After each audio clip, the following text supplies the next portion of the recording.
Estados Unidos anunciam doação imediata de 6 milhões de vacinas anti-Covid para o Brasil.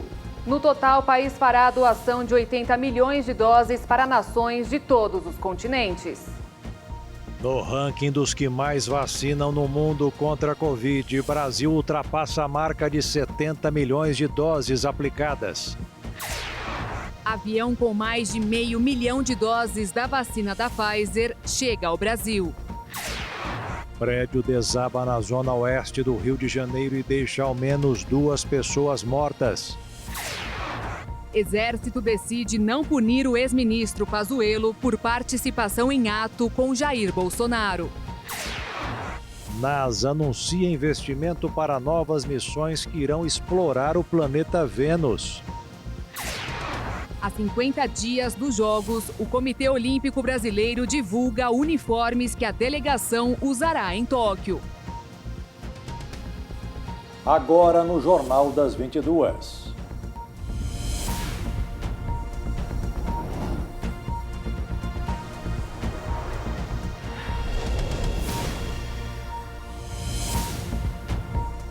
Olá, boa noite. Boa noite.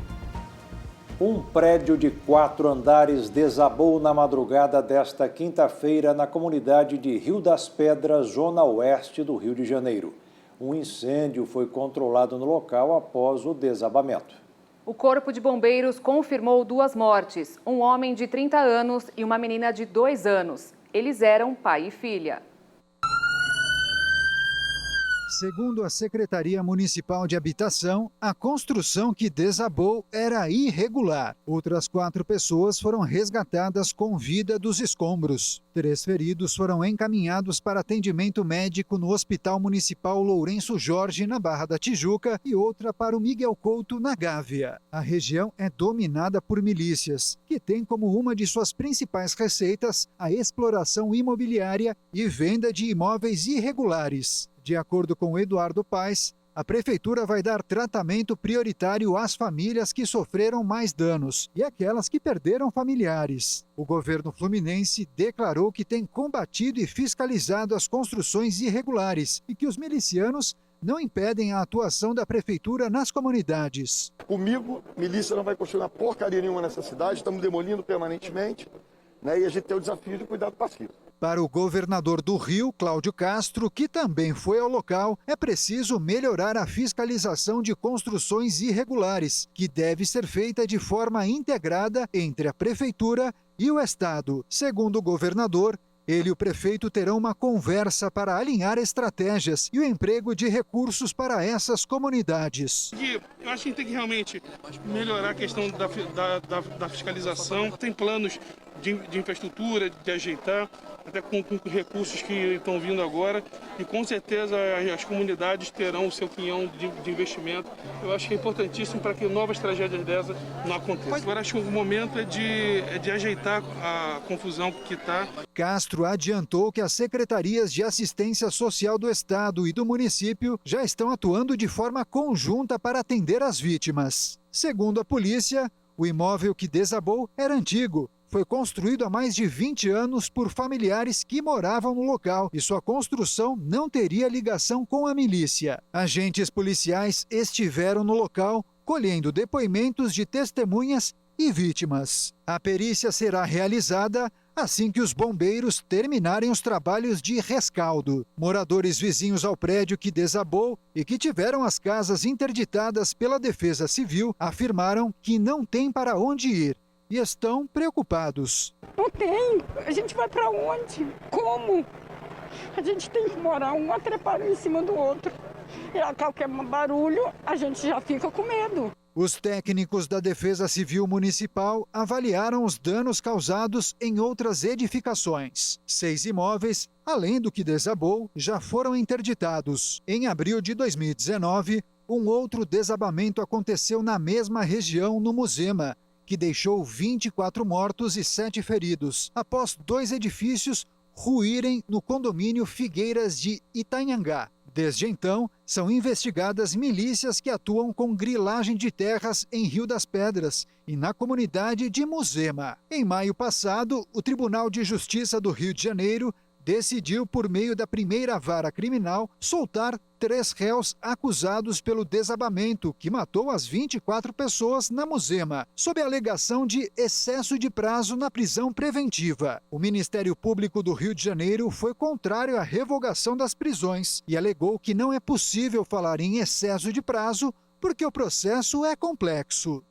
Os Estados Unidos vão doar para o Brasil 6 milhões de doses de vacinas e, ao todo, serão 80 milhões de vacinas doadas a vários outros países, grande parte para a América Latina. O país norte-americano tem uma das campanhas de vacinação mais avançadas do mundo. O presidente dos Estados Unidos, Joe Biden, anunciou nesta quinta-feira a doação de 80 milhões de vacinas anti-Covid a serem distribuídas globalmente. 75% das doses vão ser distribuídas pelo programa COVAX em regiões como a América Latina. O presidente anunciou o compromisso dos Estados Unidos de compartilhar um total de 80 milhões de doses até o final de junho. Isso é 5 vezes o número de doses que qualquer outro país se comprometeu a compartilhar. E essas doses representam 13% do total de vacinas produzido pelos Estados Unidos até o final deste mês. Continuaremos a doar doses adicionais durante os meses de verão, conforme o suprimento estiver disponível.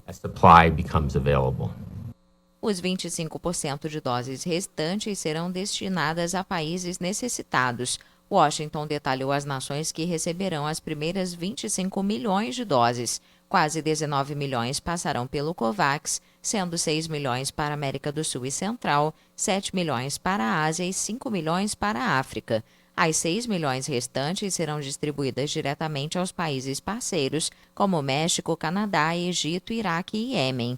Em um comunicado, Biden disse que a doação das doses não é um favor ou concessão, mas sim uma forma de salvar vidas e liderar o mundo em direção ao fim da pandemia. Os ministros da saúde do G7 se reuniram hoje em Oxford para discutir os rumos da vacinação contra a Covid-19 no mundo. Eles enfatizaram a necessidade de países ricos darem suporte às campanhas de vacinação dos mais pobres. Os representantes também discutem maneiras de identificar os riscos sanitários ligados aos animais. O encontro ocorre no sudoeste da Inglaterra a uma semana da cúpula dos líderes do G7, que inclui Alemanha, Canadá, Estados Unidos, França, Itália, Japão e Reino Unido. Vamos trabalhar junto com os parceiros do G7 para tentar cumprir o objetivo de que a vacina seja disponibilizada em todo o mundo. Afinal, esta é uma pandemia global e ninguém está a salvo dela até que todos estejam seguros. Em um momento em que as vacinas contra o coronavírus chegam lentamente aos países menos desenvolvidos, aumentam os apelos para que as nações ricas façam mais pela vacinação global. O Unicef alertou no mês passado sobre um déficit de 190 milhões de doses do que havia previsto distribuir. A agência pediu ao G7 e à União Europeia mais ações.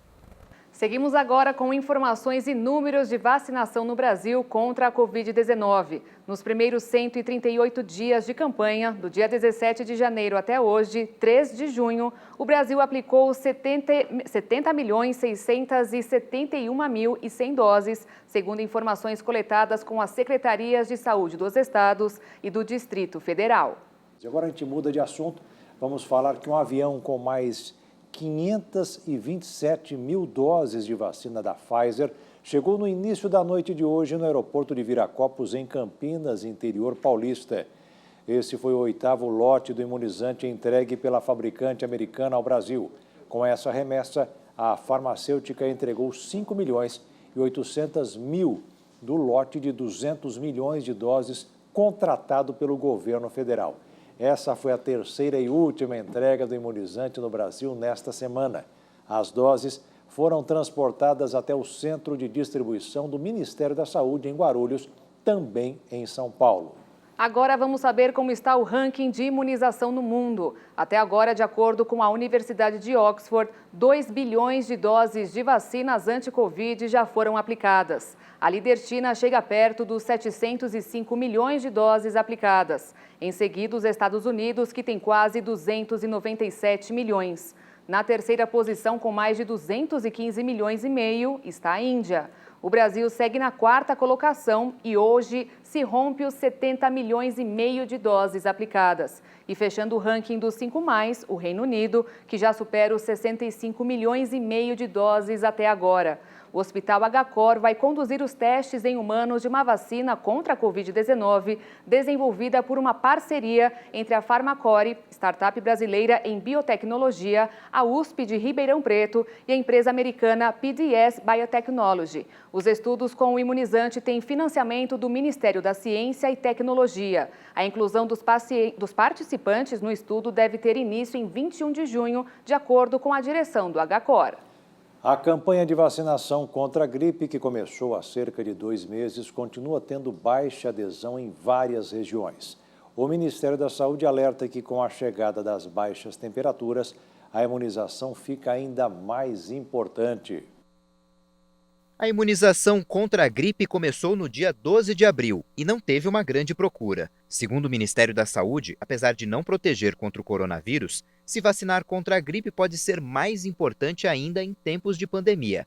Além de aumentar a proteção dos mais vulneráveis contra o vírus da influenza, a imunização também ajuda a aliviar a sobrecarga do sistema de saúde. O Ministério promove a campanha de vacinação em todo o Brasil. Segundo a Organização Pan-Americana de Saúde, a influenza é mais frequente no outono e no inverno. Por ano, durante uma epidemia sazonal de gripe, entre 5% e 15% da população é infectada, sendo que de 3 a 5 milhões dos casos são graves, levando a um total de 250 a 500 mil mortes no mundo. O vírus da gripe é altamente contagioso, afetando principalmente os idosos e pessoas com comorbidades. A infecção pode causar dificuldades respiratórias, dores no corpo, febre e levar a complicações como pneumonia grave e até mesmo a morte. A ampla disseminação também pode sobrecarregar as unidades de saúde e os hospitais. Daí a importância de, anualmente, o máximo de pessoas possível se vacinar, com o objetivo de diminuir o número de contágios. E veja a seguir os desafios do governo para implementar o voto impresso nas próximas eleições. E ainda, Exército decide não punir ex-ministro Pazuello por participação em ato com Jair Bolsonaro.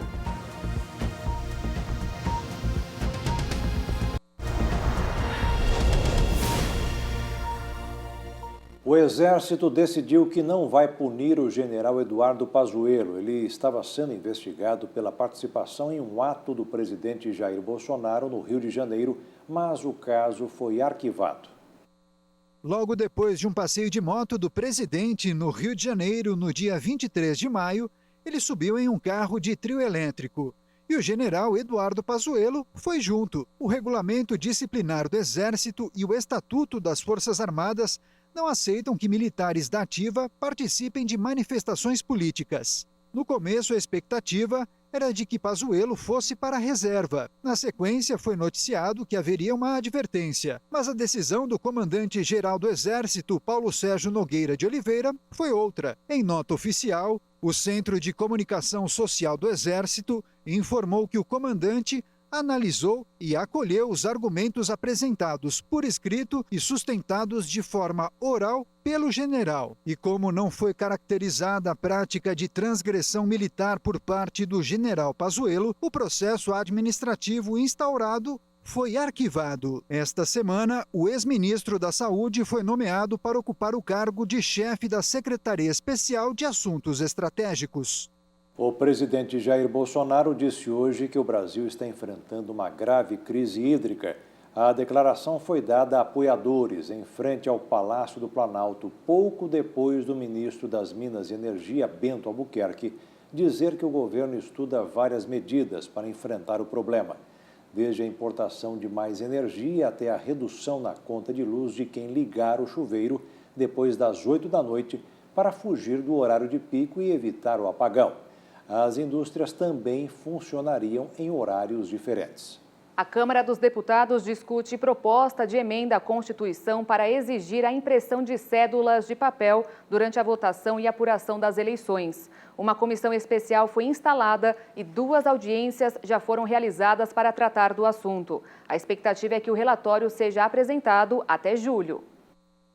Audiências públicas têm sido realizadas na comissão especial que discute a PEC 135 de 2019, que prevê a exigência de impressão de cédulas em papel para votação e apuração em eleições, plebiscitos e referendos no país. Pelo texto, essas cédulas serão inseridas em urnas invioláveis para fins de apuração. A autora da proposta é a deputada Bia Kicis, que tem participado ativamente das reuniões da comissão. A deputada do PSL do Distrito Federal resolveu propor uma PEC, já que outras leis com temas semelhantes aprovadas no Congresso foram anuladas na Justiça. Na justificativa, a deputada apresenta 3 projetos de 2002, 2009 e 2015 que, após aprovação dos parlamentares, foram vetados, revogados ou considerados inconstitucionais. Eu quero deixar muito claro que essa PEC, quando nós colocamos o voto impresso auditável, sempre a intenção foi de que o voto fosse contado 1 a 1 de forma pública. Eu sempre repudiei aquela contagem numa sala fechada do TSE, na presença de 17 técnicos e um ministro, ou fechada dentro do software, porque nós não enxergamos o software.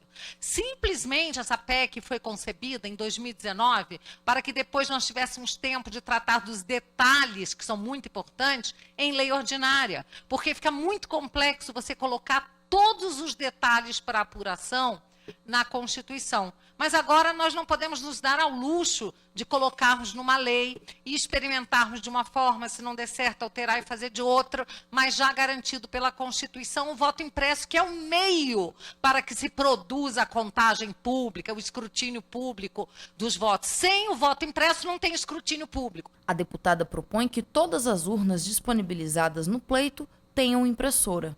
Para mim, fica muito claro, estudando essa matéria desde 2014, e aqui eu falo com o senador Requião, que 100% das urnas precisam ter impressora, precisam completar o sistema, o processo eleitoral de forma igual. Porque uma amostragem em urnas que funcionam de uma forma só prova que aquelas urnas com impressora funcionam corretamente. Uma amostragem que não analise as demais urnas, que não dê para as demais urnas o mesmo procedimento, não representará nada com relação a essas urnas. Portanto, para mim está muito claro que 100% das urnas tem que ter impressora acoplada e tem que permitir ao eleitor fazer exatamente o mesmo procedimento em todas elas. E ao final, aí sim, para a contagem pública, ou faremos 100% nas sessões eleitorais, ou faremos por amostragem, quiçá de 20% na justiça eleitoral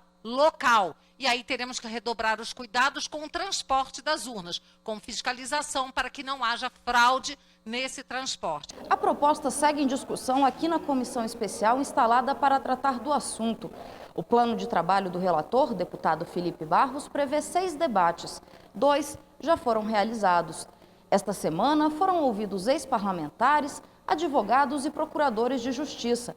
A expectativa é que o relatório fique pronto no máximo até julho, mas o relator acredita que o texto pode ser concluído ainda este mês. O voto impresso é uma pauta defendida pelo presidente da República, Jair Bolsonaro, e que tem ganhado força para além da ala conservadora da política brasileira. Recentemente, Carlos Lupe, presidente do PDT, um dos mais antigos partidos de oposição do país, saiu em defesa da pauta. Desde o surgimento da urna eletrônica 25 anos atrás, nosso líder, nossa referência do partido, Leonel de Moura Brizola, já defendia uma coisa simples de se fazer, a impressão do voto. Para que possa votar lá, apertar o númerozinho do seu candidato, apertar o 12, você vê aquele papelzinho como se fosse esse papel que a gente, quando paga um cartão de crédito, tem como recibo, cair numa urna transparente e ficar ali guardado. Quando se tiver desconfiança, quando tiver uma votação muito diferente de locais, você pode conferir esse voto. A urna eletrônica, da forma em que conhecemos hoje, começou a ser utilizada no Brasil em 1996. No ano anterior, o Tribunal Superior Eleitoral formou uma comissão com pesquisadores do Instituto Nacional de Pesquisas Espaciais, o INPE, e do Centro Técnico Espacial de São José dos Campos. Em 2009, o TSE recebeu um prêmio internacional de tecnologia pela urna eletrônica, responsável por 100% da automatização da eleição no Brasil. Outras propostas já foram aprovadas no parlamento, exigindo voto impresso, mas a Justiça Eleitoral já se posicionou contra por considerar que o procedimento é um retrocesso. Segundo o Tribunal Superior Eleitoral, a impressão do voto dá a falsa sensação de segurança, mas pode sofrer fraudes com facilidade muito maior que o voto eletrônico. O TSE informou que desde a implantação da urna, houve impressão de votos em 2 ocasiões. Em 2002, a dinâmica da impressão provocou filas e a votação adentrou a madrugada. Segundo o IDEA, Instituto Democracia e Assistência Eleitoral Internacional, 40 nações utilizam sistemas eletrônicos de votação e destes, 16 adotaram máquinas com gravação direta do voto sem impressão de boletins ou cédulas. O TSE explica que o sistema que compõe a urna foi criado para impossibilitar fraudes e que em 25 anos de existência, a urna eletrônica nunca foi corrompida. Informou ainda que existem mecanismos de auditoria e verificação, como teste público de segurança. A Câmara dos Deputados aprovou uma medida provisória que aumenta as alíquotas sobre o lucro de instituições financeiras e limita a isenção de pessoas com deficiência na compra de carros para bancar a desoneração sobre o diesel e o gás. O colegiado também aprovou uma outra MP, que dispensa bancos de exigirem documentos de regularidade fiscal na concessão ou renegociação de empréstimos. As 2 matérias serão encaminhadas para apreciação do Senado Federal. O presidente dos Estados Unidos, Joe Biden, disse que avalia aplicar sanções à Rússia. As retaliações viriam dias depois de um ataque de hackers contra a filial americana da brasileira JBS. Biden vai se reunir com o chefe de Estado russo, Vladimir Putin, em uma cúpula em Genebra, na Suíça, no final de junho. O ataque de ransomware à JBS gerou novas acusações de que a Rússia abriga cybercriminosos. Na última quarta-feira, o FBI atribuiu a invasão a um grupo de hackers que teriam ligações com o país. No mesmo dia, o porta-voz do Kremlin, Dmitry Peskov, disse que Moscou está disposta a analisar qualquer pedido de Washington para ajudar na investigação. A JBS informou ao governo dos Estados Unidos que foi extorquida e que teve de suspender parte de suas operações de produção na América do Norte e na Austrália. A empresa especializada em produtos à base de carne bovina, suína e frango é uma das maiores empresas agroalimentares do mundo. Uma refinaria pegou fogo em Teherã, capital do Irã. O motivo do desastre foi uma explosão causada por um vazamento em um gasoduto de gás liquefeito. Mais de 1 hora após o início do incidente, uma densa fumaça e chamas podiam ser vistas a vários quilômetros da refinaria. A refinaria, em funcionamento desde 1968, pertence à Tehran Oil Refining Company e pode produzir 250 mil barris de combustíveis por hora. Um porta-voz da empresa rejeitou qualquer especulação sobre sabotagem em entrevista à televisão estatal. A refinaria garantiu que o acidente foi desencadeado por um problema técnico. O incêndio ocorreu horas depois que a Marinha iraniana anunciou o naufrágio de um de seus navios no Golfo de Omã. A tripulação do Karg foi retirada antes que o navio afundasse no porto de Jask, no sul do Irã. As autoridades iranianas apresentam a embarcação como um navio-escola de apoio, que está em serviço há mais de 4 anos. As autoridades iranianas apresentam a embarcação como um navio-escola de apoio, que estava em serviço há mais de 4 anos. Mas, de acordo com um site americano especializado em questões militares, trata-se de um petroleiro e porta-helicópteros construído no Reino Unido. E veja a seguir as atualizações da pandemia pelo mundo. E ainda, a Argentina vai produzir a vacina russa Sputnik V.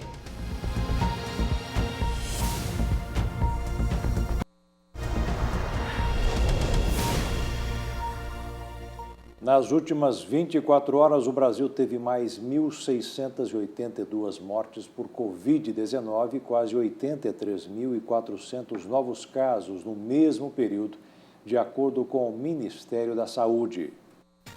O mundo ultrapassou a marca dos 171.912.310 pessoas contaminadas pela Covid-19 e 3.580.930 vítimas fatais. Os Estados Unidos, em primeiro lugar do ranking dos países mais afetados pela doença, tem pouco mais de 33.321.000 casos e um total de 596.332 mortes. A Índia, em segundo lugar, se aproxima da marca dos 28.442.000 pessoas contaminadas pelo coronavírus. O Brasil soma 16.803.472 pessoas que testaram positivo e registra 469.388 que não resistiram. A França tem 5.755.549 casos registrados da doença. E a Turquia contabiliza 5.270.299 diagnósticos até esta quinta-feira. A Argentina vai produzir a vacina Sputnik V, desenvolvida na Rússia em larga escala. O país anunciou ter passado pelo controle de qualidade após a produção dos primeiros lotes. A farmacêutica privada Richmond produziu um lote de teste de 21.000 doses que foi transportado à Rússia. A partir deste resultado, será feita a importação de antígenos para que a Argentina seja parte da cadeia de produção. De acordo com o planejamento original, o laboratório argentino começará este mês com a produção de 1 milhão de doses mensais por um ano, até o fim da construção de uma nova fábrica, onde pretende alcançar 5 milhões de doses por mês. O país será o primeiro da América Latina a produzir a vacina Sputnik V. O fármaco já foi aprovado em mais de 60 países e tem eficácia de mais de 90%, segundo estudos. A pandemia do novo coronavírus causou muitas alterações na rotina e nos hábitos da população. Os grupos mais afetados foram os idosos, que hoje representam 28 milhões de pessoas. Enquadrados no grupo de risco, muitos ficaram isolados, longe de familiares e amigos. Mas o que poderia ser um período de reclusão, Jaqueto, virou uma oportunidade de se lançar em um mundo até então desconhecido, o tecnológico. Há pouco tempo, o Silvio, que tem 65 anos e é aposentado, mal sabia usar o aparelho celular.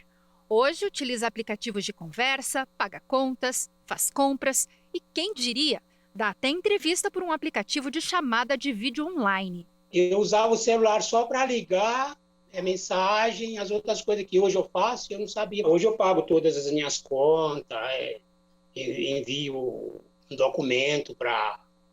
Pede um documento, eu envio, faço tudo isso. Tudo sem sair de casa. A pandemia acelerou ainda mais o processo de transformação digital no mundo, e com os idosos não foi diferente. Foi na pandemia que muitos passaram a utilizar as redes sociais, as chamadas de vídeo, para manter contato com os familiares e os amigos, pois o isolamento social impôs várias restrições. Uma pesquisa realizada pela Confederação Nacional de Dirigentes e Lojistas e pelo Serviço de Proteção ao Crédito só confirma que nos últimos anos houve um forte avanço do número de idosos com acesso à internet. O percentual de pessoas com mais de 60 anos no Brasil navegando na rede mundial de computadores cresceu de 68% em 2018 para 97% agora em 2021. E o principal meio de acesso é o smartphone, citado por 84% dos idosos que usam a internet. Muitos idosos passaram a utilizar não só a tecnologia para conversação com familiares, mas também para fazer compra. E a necessidade é justamente da gente diminuir essa sensação de isolamento do idoso. Sem contar naquela necessidade que os idosos têm de fazer as compras de uma maneira muito mais segura. Teve um crescimento de praticamente 30%. Os idosos conectados utilizam a internet para realizar compras. Isso daí leva até a gente a enxergar de uma maneira diferente essa população que está incluída digitalmente, porque isso representa até oportunidades de negócio, né?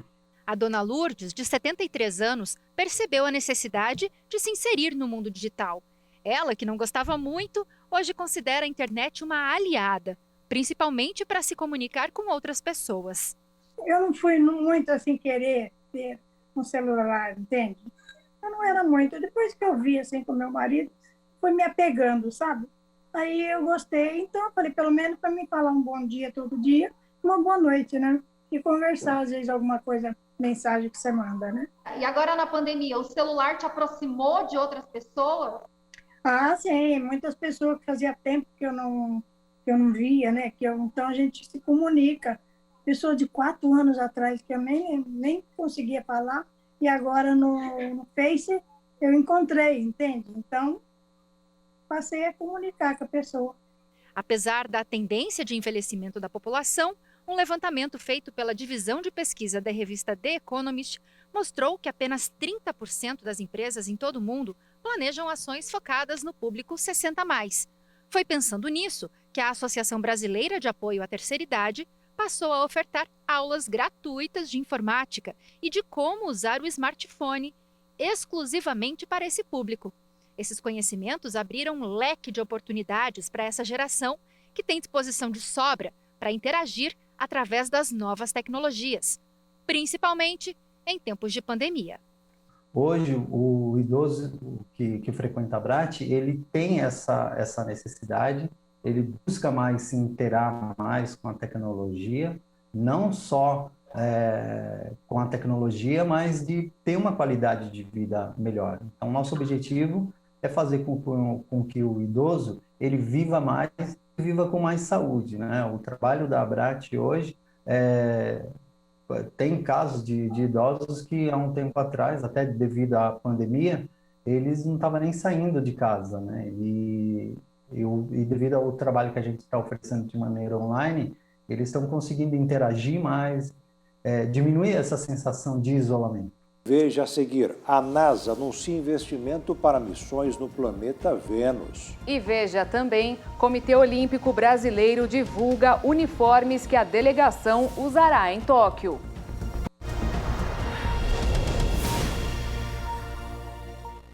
A Conmebol anunciou a tabela da Copa América e a inclusão de um 5º estádio para receber os jogos da competição. Há apenas 10 dias da competição continental, o Brasil já sabe onde vai estrear. A seleção enfrentará a Venezuela no dia 13 de junho no Estádio Nacional Mané Garrincha. O estádio de Brasília receberá outros 7 jogos e será o mais utilizado durante o evento. Além das composições dos grupos e a tabela, a entidade sul-americana divulgou que um novo estádio será utilizado durante os jogos.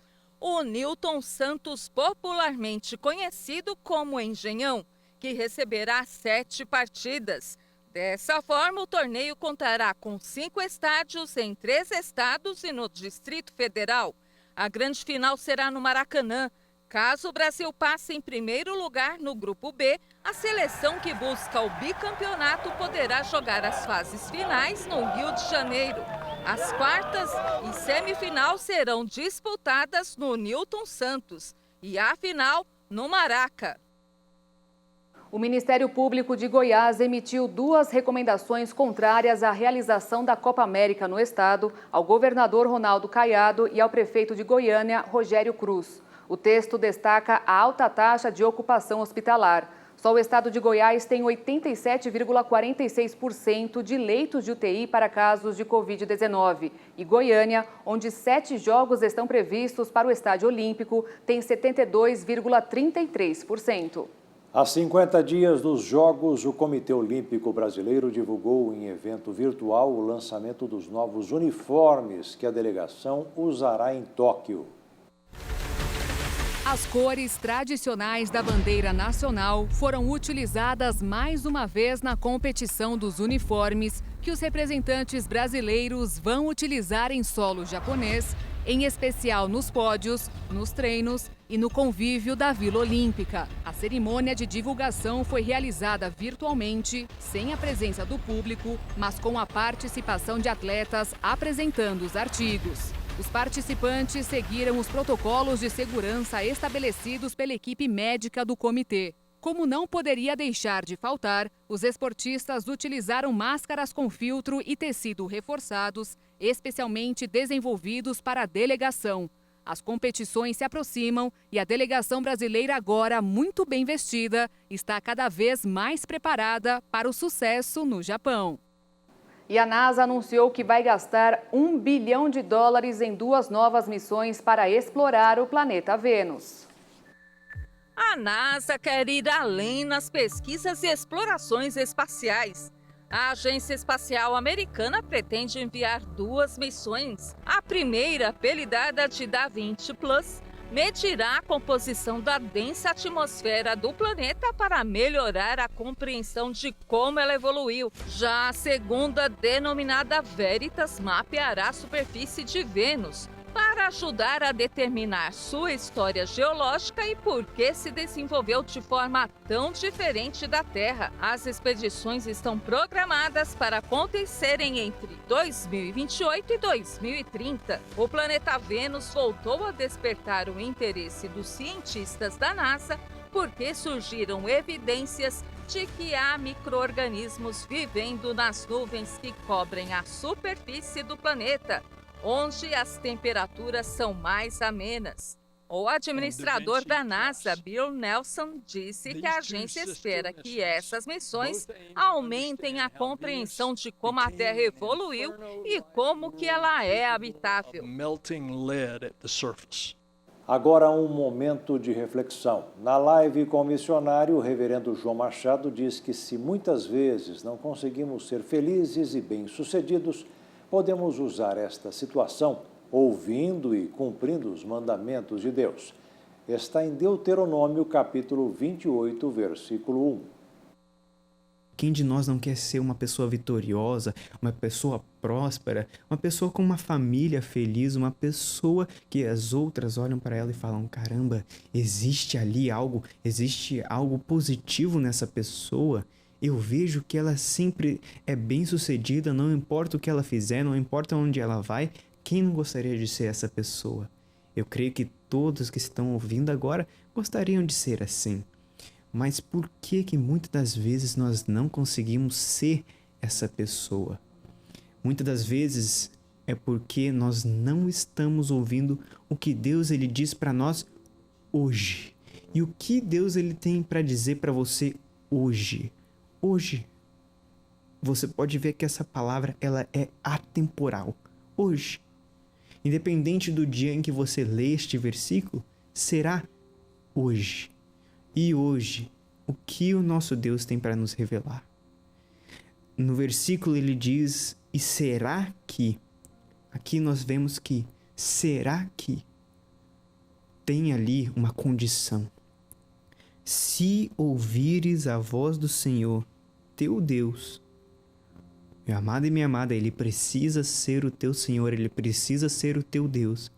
E se você ouvir a voz dele, tendo cuidado de guardar todos os seus mandamentos, você precisa zelar.